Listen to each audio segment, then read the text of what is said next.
Look them in the eye. Raise our taxes. You don't hear that very often. Raise our taxes and tighten the belt, not the noose. Thank you. And I understand, the tight budget situation that we're in, and I'm appreciative of that because we see seniors all the time that are in very tight budget situations. And I understand that we have to tighten our belt, but a lot of these seniors have already tightened their belt many years ago. We got a push and shove going on, and we've got to protect our children, and the fact that they're not increasing the children's health insurance terrifies me as a mother. The fact that, and I know about More at 4 and what a fantastic program that is. I don't want to see anything happen to that. So, I think, we need to ask our legislators to be logical, and there's going to be give and take. There's no way this is going to be painless. My husband is a university professor at Elizabeth City State. There's no way this is going to be painless, okay?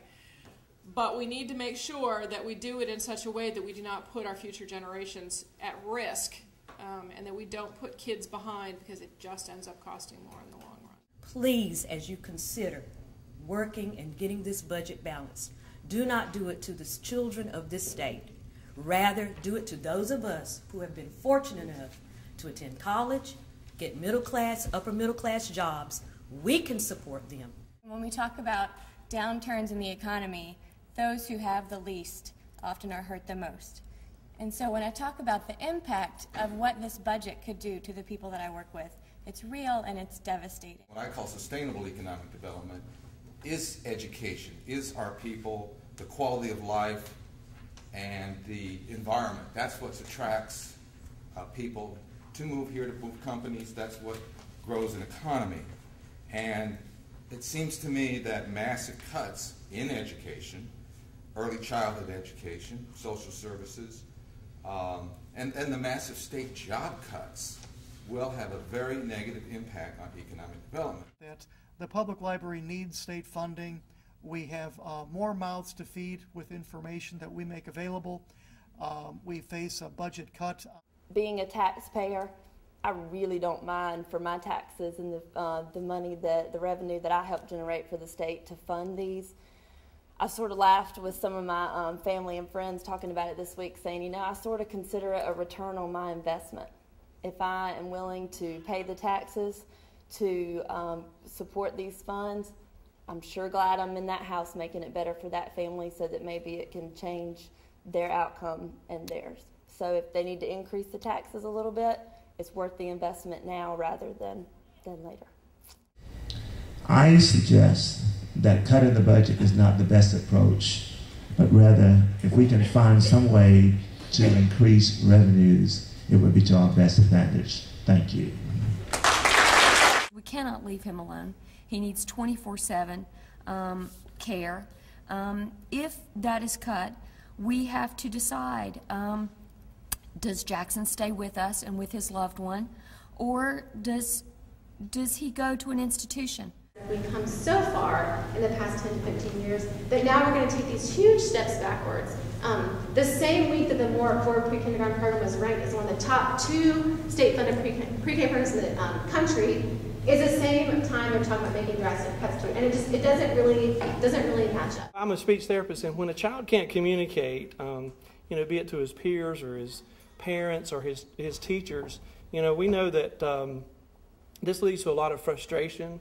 Bad behaviors start occurring and bubble up, and these behaviors in children, eventually these kids grow up and they become troubled adults, and they become much more greater risk at dropping out of school, teenage pregnancy, even incarceration. So these are people that we need to stand up for. My name is Samina and I am totally deaf.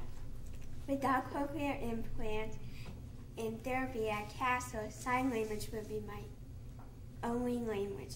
I learned to listen and talk at Castle. We sent you to Raleigh to fight for us. We sent you to Raleigh to fight for the people of North Carolina, and this is a session that we're going to demand better of you. You have to make hard and fast decisions, and you need to and have to make decisions to raise revenue. We know that there's smart and there are effective ways you can raise revenue that can have larger impacts about health, but we also know that people's lives will be crippled, jobs will be lost, healthcare will be in an abysmal state if we do not increase the revenue so that we can provide for the services that, as of now, you're proposing to cut. Thank you. All North Carolinians must share in the tremendously difficult work of balancing the budget. That is why I offer raising revenue as a solution. To punish younger citizens, including my children, is unwise. While in the short term this may get us to a balanced budget, over the long term our entire state will feel the ripple effect of an ill-prepared workforce. In Chatham County alone, the economic impact of Smart Start is over $8 million. Who would have thought that? Smart Start, early childhood education rather, employs hundreds of people, keeps parents at work. The dollars that they spend in child care go back into our community.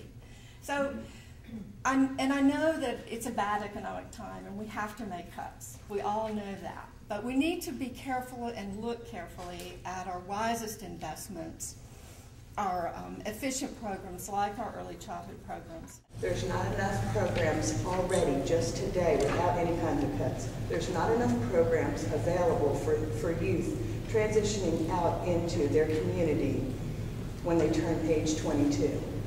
This is a sad day for everybody. You know, some of us are older. We can pay a little bit more. We're more resilient, but we definitely have to look out for our future generations and our own economic development, that we will weather this. But I think we can't cut them off. And with this budget cut, I'm really concerned. I'm thinking we're going to have people on the street. I elected these people. I went to these polls, even campaigned for some of these people under the auspices that they would have my children's and your children's best interest in mind. I'm on a fixed income too, by the way. So when I say increase, you know, something's got to be wrong with me if I say increase no fixed income. But I know the importance of education. I'm a proud citizen of Pitt County and North Carolina. I want to do my part. I don't believe my part is to have my job and the services that we provide to the children of North Carolina eliminated. An 80% cut would do just that. I'm Republican, I'm a woman, a mother, a citizen of North Carolina, asking you to please raise revenue, implement moderate cuts to find the money that we need. We will all suffer the consequences if you don't. Together is a beautiful word. Coming together is the beginning. Staying together is progress. But Lord have mercy, working together can be success. All working families in North Carolina will feel the impact unless lawmakers adopt a wise, balanced approach that raises funds equitably, and I do mean equitably. That's what we've been fighting for and what we will continue to demand throughout this budget process. Am I right? Yes. Say so. This is a time when we have to come together to face this struggle with unity and to build an economy that works for everyone. As has always been the case in a time of crisis, the poor and the most vulnerable, the sick and the mentally ill, they feel it more deeply and more painfully. Now, if we're serious about caring for the least among us, our budget has to show that. If we're serious about fairness, about justice, then we have to encourage state leaders to write a moral document in a way that leads us away from inequity toward opportunity for all. Taking away pieces of the pie from the least able to endure is not just morally wrong, it will not work. And we will be right back here. We're going to go across the street to the legislature to show our elected officials that we're watching, and they must continue to invest in our families and our communities.